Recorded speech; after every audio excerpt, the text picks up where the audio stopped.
AP DSC ఆశావహులకు ప్రభుత్వం తీపి కబురు చెప్పింది. త్వరలో మెగా డీఎస్సీ నోటిఫికేషన్ విడుదల చేయనున్నట్లు మంత్రి నారా లోకేష్ అసెంబ్లీలో ప్రకటించారు. ఏపీలో 2024లో 16,000 పైచిలుకు పోస్టుల భర్తీకి నోటిఫికేషన్ ఇస్తున్నట్లు ప్రకటించినా చివరి నిమిషంలో వాయిదా పడింది. అయితే తాజాగా రాష్ట్రంలో ఖాళీగా ఉన్న 16,347 టీచర్ పోస్టుల భర్తీకి త్వరలోనే మెగా డీఎస్సీ ప్రకటిస్తామని మంత్రి నారా లోకేష్ అసెంబ్లీలో పేర్కొన్నారు. మంత్రి లోకేష్ ప్రకటనతో డీఎస్సీ ఆశావహుల్లో సంతోషం వెల్లువిరుస్తోంది. ఇన్నాళ్లు కోచింగ్ సెంటర్లలో చదువుతూ ఎప్పుడెప్పుడా ఎదురు చూస్తున్న వారంతా ఈ ప్రకటనతో ఊరట చెందారు. అతి త్వరలో ప్రభుత్వం డీఎస్సీ నోటిఫికేషన్ రిలీజ్ చేస్తుందన్న ధీమా వ్యక్తం చేస్తున్నారు. తెలంగాణ విద్యార్థులకు కాంగ్రెస్ సర్కార్ గుడ్ న్యూస్ చెప్పింది. కేంద్ర రాష్ట్ర ప్రభుత్వాలు సంయుక్తంగా అందిస్తున్న ప్రీ మెట్రిక్ స్కాలర్షిప్ నగదు జమను మరింత సులభతరం చేస్తూ కీలక నిర్ణయం తీసుకుంది. ఇక నుంచి డబ్బును నేరుగా విద్యార్థి లేదా తల్లిదండ్రుల ఖాతాలోనే జమ చేయనుంది.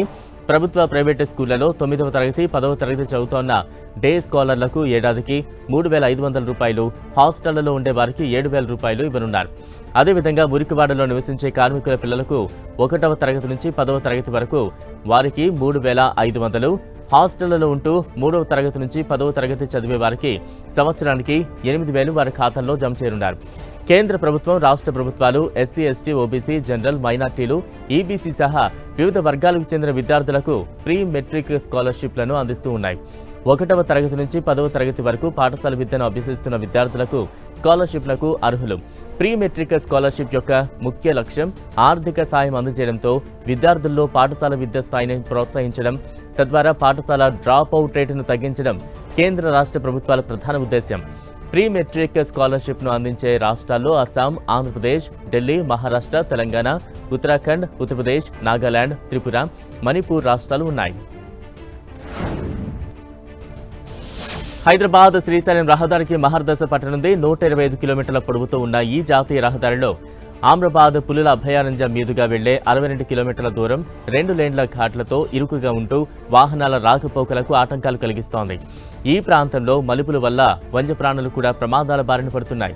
ఈ సమస్యకు ఎలివేటెడ్ కారిడార్ నిర్మాణంతో పరిష్కారం లభించనుంది. ఈ కారిడార్కు కేంద్రం అనుమతిచ్చింది. 62 కిలోమీటర్ల మేర అభయారణ్యంలో 30 అడుగుల ఎత్తులో నిర్మితమయ్యే ఈ రహదారి నిర్మాణానికి 7,700 కోట్లు ఖర్చవుతుందని అంచనా వేస్తోంది. నాగర్ కర్నూలు జిల్లా అచ్చంపేట మండలంలోని బ్రాహ్మణపల్లి నుంచి మన్ననూరు, కుంచోనిమూల, దుర్వాసుల చెరువు, ఫరహాబాద్, వటువర్లపల్లి, దోమలపెంట గిరిజన గ్రామాల మీదుగా ఈ ఎలివేటెడ్ కారిడార్ వెళుతుంది.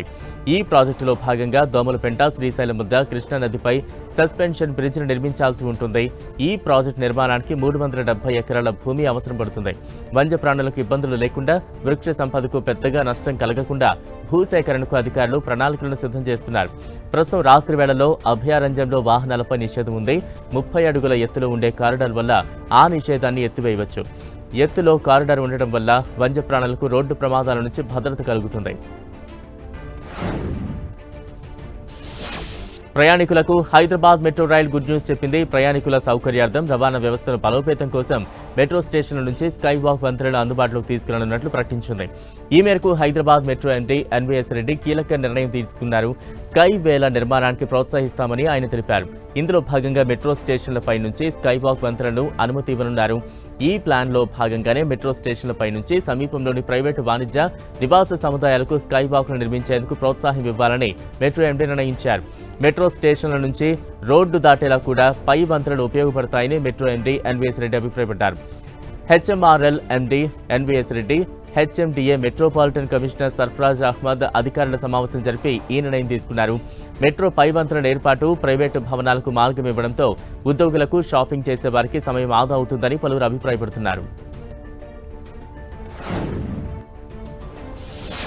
తిరుమల కాలినడక భక్తులు, చిరుతలు, ఏనుగుల సంచారం ఫైల్స్, గతంలో చిరుత దాడి ఫైల్స్, విజువల్స్. శ్రీవారి భక్తులకు టీటీడీ గుడ్ న్యూస్ చెప్పింది. శ్రీవారి దర్శనార్థం వచ్చే భక్తులకు అడవి జంతువుల నుంచి రక్షణ కల్పించే దిశగా టీటీడీ ప్రయత్నాలు చేస్తోంది. కాలినడక మార్గాలు, ఘాట్ రోడ్లలో ప్రయాణించే వాహనదారులు చిరుతలు, ఏనుగులు, ఎలుగుబంట్ల నుంచి ఇబ్బంది కలగకుండా యానిమల్ రేడియో కలర్ సిస్టమ్ను ఏర్పాటు చేయాలని యోచిస్తోంది. దీనికోసం వైల్డ్ లైఫ్ అధికారులు అనుమతి కోరింది. 2023 ఆగస్టు 12న అలిపిరి కాలబాటలో నెల్లూరు జిల్లాకు చెందిన లక్షిత అనే చిన్నారిపై చిరుత దాడి చేసి చంపిన ఘటన సంచలనం రేపింది. అదే ఏడాది జూన్ 22న ఆదోనికి చెందిన కౌశిక్ అనే 4 ఏళ్ల బాలుడిపైన చిరుత దాడి చేసింది. ఇప్పటికీ ఘాట్ రోడ్లలో చిరుతలు కనిపిస్తూనే ఉన్నాయి.